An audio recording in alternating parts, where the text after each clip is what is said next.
jovens, eu sou o Marcelão e esse é o Jogos e Algo a Mais. Hoje, jogos de baralho, vamos falar de Caixeta. Um jogo muito simples, muito tradicional e muito popular aqui no Brasil. Um jogo que vai aí com um número maior de pessoas, né? Podem jogar de 2 até 8 pessoas. E aí você tem uma flexibilidade muito grande de regras. Caixeta é um jogo que aqui no Brasil muita gente chama de pif-paf, né? E é um jogo bem simples, né? É o baralho que se joga, o baralho francês, com as figuras, né? A diferença é que, por exemplo, o Caixeta não se joga com o Coringa e, na verdade, o Coringa é diferenciado, né? E no pif-paf você pode jogar com o Coringa ou não, né? Então, basicamente, cada jogador recebe aí 9 cartas, né? Então, vamos distribuir aqui.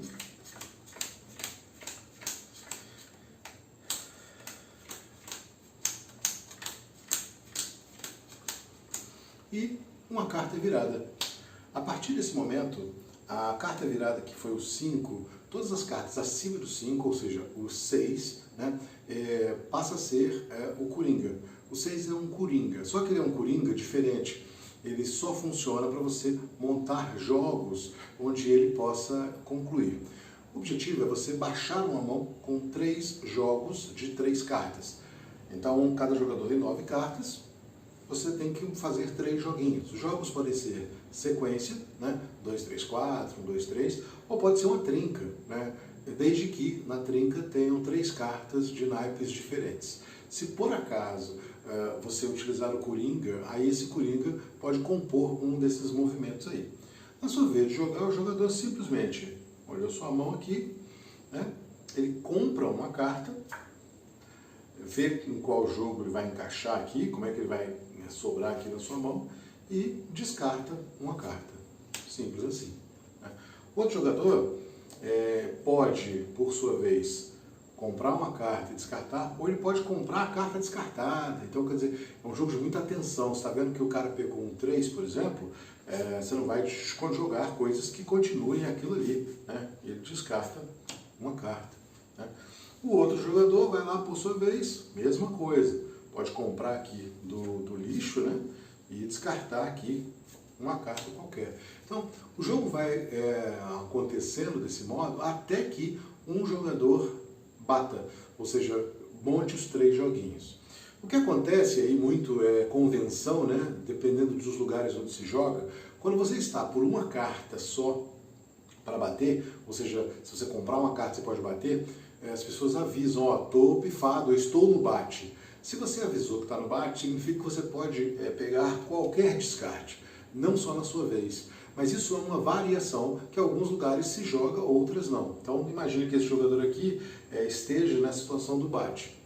Quando esse jogador descarta, esse jogador não teria acesso, né? Mas ele pode atropelar, pode atravessar e pegar a carta que ele descartou aqui, que esse jogador descartou, e efetivar um bate, né? E bater o jogo, que é mostrar os jogos que ele fez, os 3 joguinhos que ele fez, né? Então, é um jogo bastante simples. No Caixeta, você pode combinar aí 5 pontos ou 10 pontos. Cada jogador que bate, né, quando ele bate, os outros jogadores perdem um ponto, né? Então, todo mundo começa com 5 pontos. Se esse jogador aqui bateu, esse jogador perdeu um ponto, esse aqui perdeu um ponto. Então, está 4 a 4 a 5.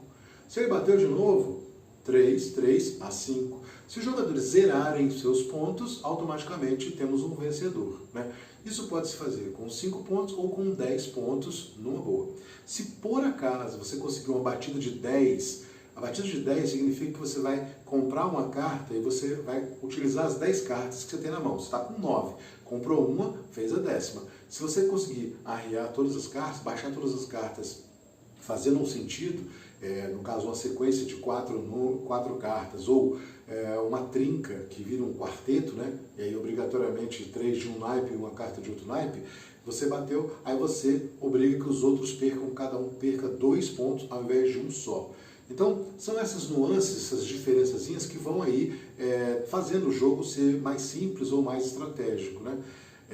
Na Caixeta, 5 ou 10 pontos. No pif-paf, que é o jogo irmão dele, aí é uma coisa que é muito usual. Você pode jogar uma mão só, não precisa ter essa obrigatoriedade de pontuação, né? É um jogo mais simples, vamos dizer assim. O pif-paf, e aí quando você está no bate, você fala que está pifado, né? Vamos dizer assim.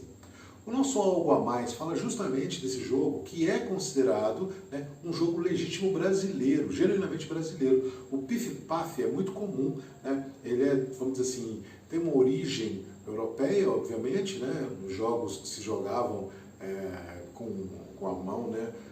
Na Europa, né? Inglaterra, na França, né? E aí no século XIX, com os imigrantes, veio os jogos de baralho para o Brasil. Esse jogo, o Pif-Paf, o Cacheta, ele é genuinamente brasileiro. As pessoas fizeram ele porque é um jogo bem mais simples. Você tem aí 9 cartas, você compra e descarta. Só isso.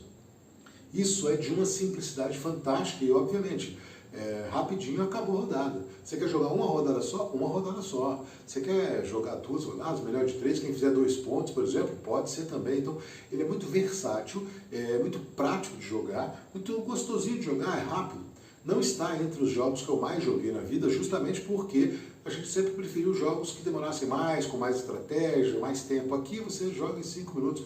Eu já vi pessoas jogando na rua, no boteco, em qualquer lugar. Você joga o Pif-Paf, que é muito conhecido por aí, quando ele joga apostado, né?